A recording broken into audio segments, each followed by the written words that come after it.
after the 5th day of October, we are now at the end of the 8th week, or the end of the first quarter, and many knowledges and learnings are gained by the students, and that includes my student.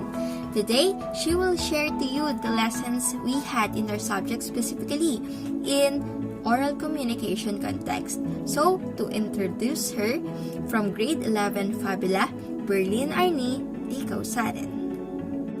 The first one is the process and the nature of communication, wherein I was opened up to communication that comes in various forms.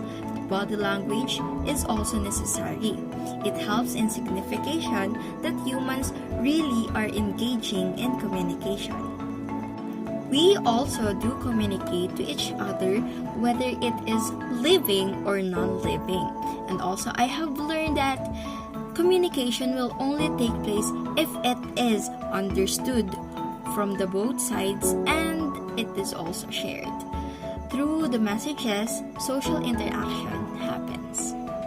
The second one is about the communication models, wherein the glitch by Divinia Maming was introduced to us and made us identify the situation and identify the models if it is linear communication, if only it is delivered, and interactive if it is shared or response is given, and the transactional if there is noise from the transaction or when the communication is occurring.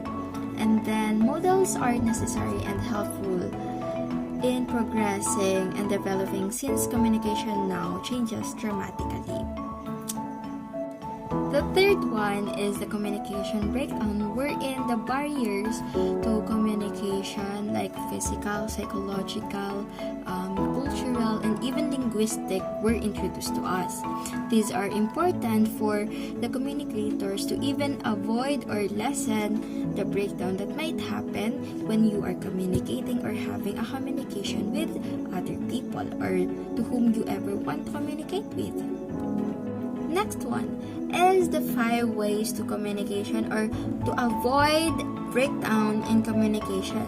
So, which are simple guides to perform to at least avoid breakdown in communication.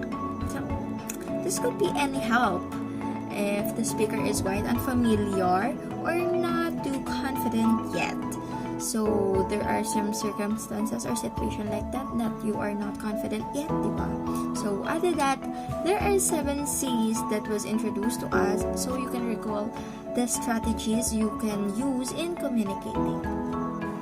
Next one is the verbal and non-verbal communication, where also given and necessary to know, for it refers to the use of words to convey a message, non-verbal through actions, gestures, and even not requiring spoken words to convey the message. And these are also important for different situation, works you might have that needs communication to occur.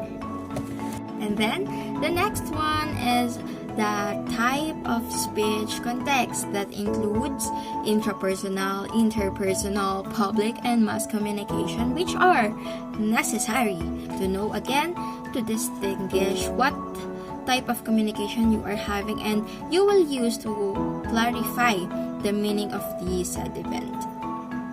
And lastly, the locutionary, illocutionary, perlocutionary, which are the types of speech act we use in every utterance with the specific circumstances.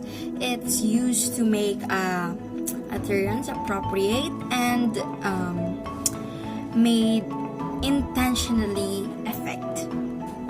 Wow, that is so amazing. Thank you, Berlin. As you can see, many learnings were gained and provided in the subject that you or even I can now develop and practice to be a good, confident speaker. So that is all for today. I hope that you have learned something, and I want to see you on the second quarter. And also, I want to greet you a Merry Christmas.